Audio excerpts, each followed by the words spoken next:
एक गांव था जिसका नाम था मायापुर। गांव की सुंदरता का तो कुछ कहना ही नहीं था, क्योंकि उस गांव के किनारे ही एक विशाल जंगल था।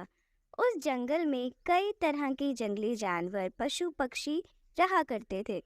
एक दिन की बात है कि एक लकड़हारा लकड़ियों को जंगल के रास्ते से अपने गांव की ओर ले जा रहा होता है। तभी उसे अचानक एक रास्ते पर शेर मिल जाता है और उस लकड़हारे से कहता है, देखो भाई, आज मुझे कोई भी शिकार सुबह से नहीं मिला है और मुझे बहुत तेज भूख लगी है।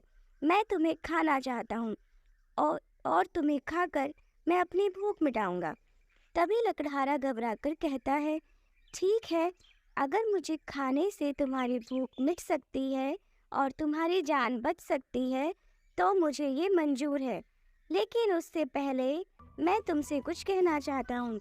शेर कहता है, कहो।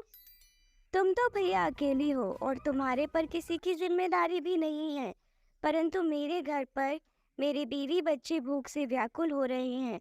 इस कारण मुझे लकड़ियां बेचकर घर पर भोजन लेकर जाना होगा।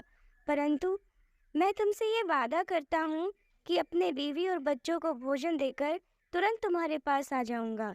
तभी शेर बड़ी तेज हंसता है और कहता है, तुमने क्या मुझे पागल समझ रखा है? तुम्हें मेरा शिकार बनना ही पड़ेगा। तभी लकड़हारा रोता है और कहता है, कृपया मुझे जाने दो, मैं अपना वादा नहीं तोड़ूंगा। शेर को उस पर दया आ जाती है और कहता है कि तुम्हें सूर्य डूबने से पहले ही आना होगा। लकड़हारा कहता है, ठीक है। जब लकड़हारा अपने बीवी और बच्चों को भोजन देकर शेर के पास वापस आया तो शेर प्रसन्न हो जाता है और कहता है, मैं तुम्हें मारकर कोई पाप नहीं करना चाहता, तुम ईश्वर के सच्चे भक्त हो। तभी लकड़हारा शेर का धन्यवाद करता है और खुशी खुशी अपने घर लौट जाता है। शिक्षा: हमें हमेशा सच बोलना चाहिए, क्योंकि सच्चाई से ही व्यक्ति को सफलता प्राप्त होती है।